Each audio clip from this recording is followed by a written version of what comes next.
This is firstoffthebike.com on tour, proudly supported by Toyota. We're here in the beautiful surrounds of Toyota. Craig Alexander, 5-time world champion, is with us. Craig, welcome. Hey Phil, thanks for having me on again.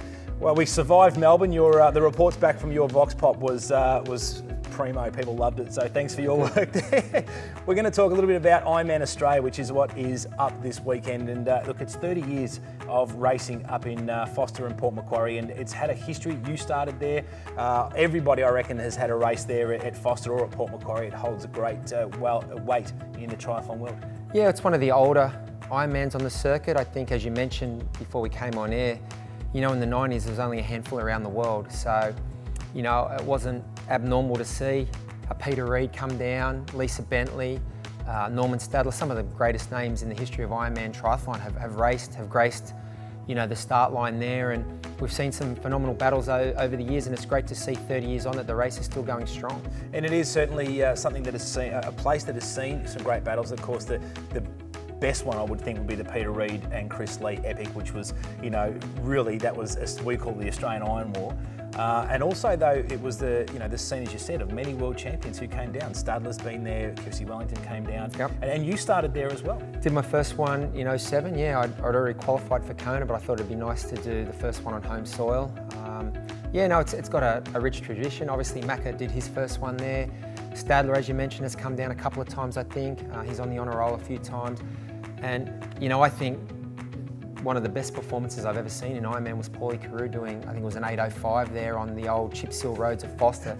Unbelievable time. And everyone remembers those roads, don't they? If you've ever raced at Foster, I mean, each year you get the rumours that they were fixing part of the road only to rewriting along with potholes. And I think they used to have a sweep van coming in, picking up everyone's bottles and ex-lab stuff that had fallen off. And it certainly was a really great part of the race. Yeah, well, I think it was an iconic venue.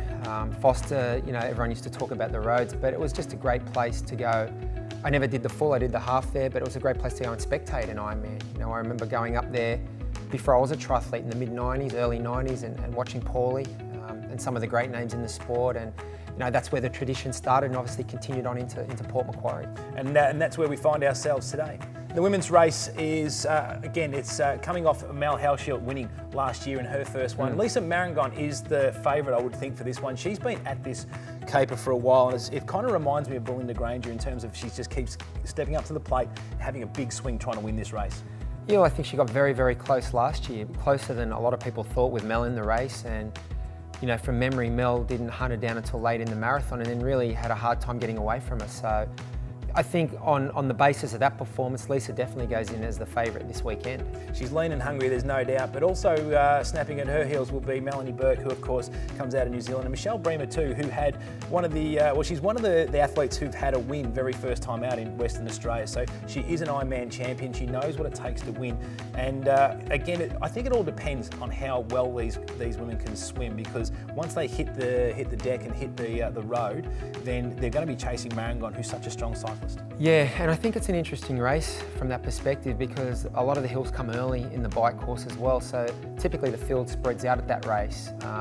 It becomes a very honest bike ride. So yeah, the girls will be chasing Lisa, but there's a little bit of depth there, and there's some girls with some good pedigree and some good form coming in. So, you know, it's certainly not a one-horse race. Now, Michelle Garley's another one who flies under the radar a lot in racing, yet she is a proven winner. She's won races at this distance a couple of times and around the world as well, not just confined to Australia.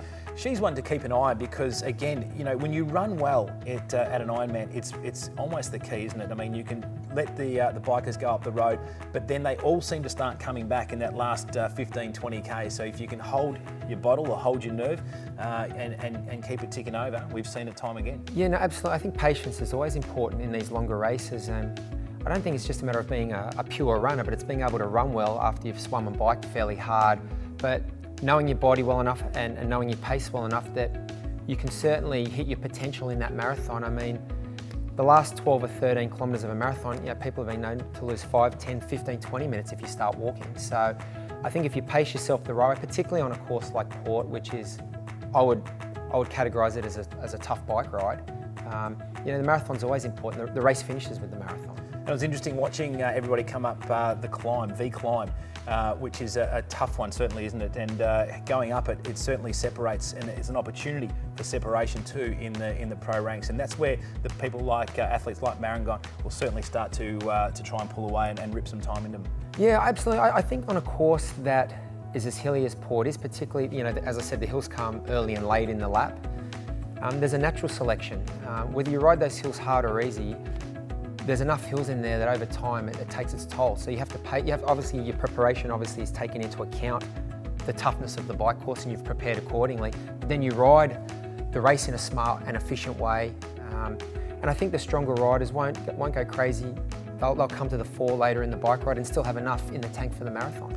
Well, let's talk about the men's race. It certainly is loaded. As we talked a little bit about off camera, it's an interesting field. I think it's so open. I mean, it really is an open field. We've got the big three. Everyone's been talking about the big three. I reckon we talk about the big four.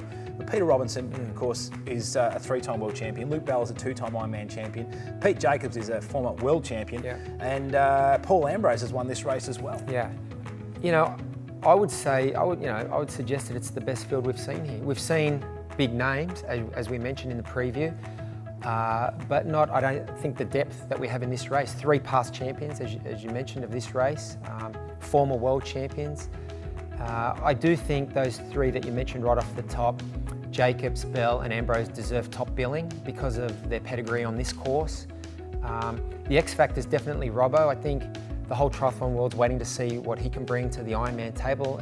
He's got 5 medals at World Championships at ITU Racing. His pedigree in the shorter form of the sport is unquestioned. I'm expecting him to do something this weekend. Well, he kind of looked good at Cairns, didn't he? He looked good at Cairns, where he was off the front for a while.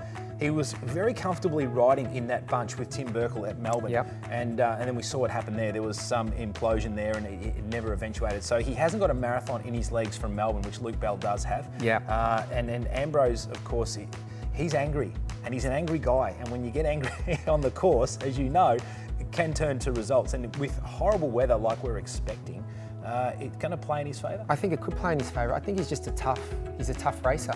He likes the conditions tough.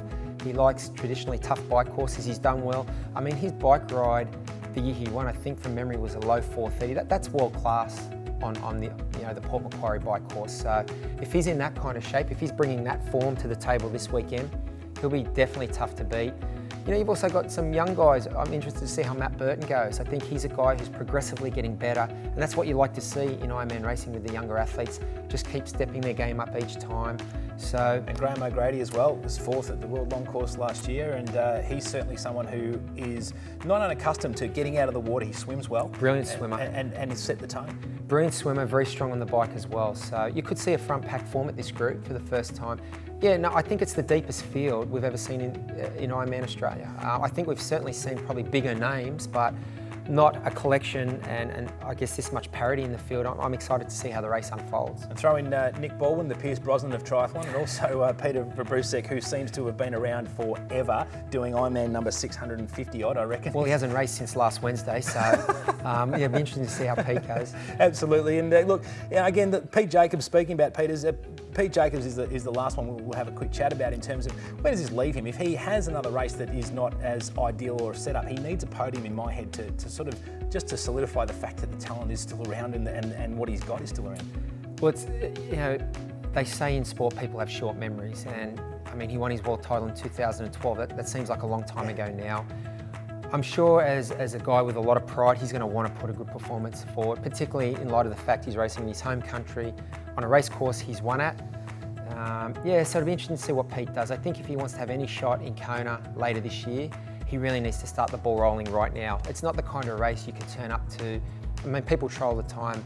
They say, it's not important what I do the rest of the year. It kind of is. You've got to show something at some point, whether it's in 70.3 or Ironman racing. You've got to show your form's building, not to anyone else, but to yourself. So I think Pete needs a strong performance this weekend. Luke Bell's another one. Melbourne was only 0.5% from being an amazing race for him. Maybe he pushed a little too hard. Only Luke knows, but to ride a 4:20 on that course, I know it was fast conditions. Everyone was telling me how fast it was.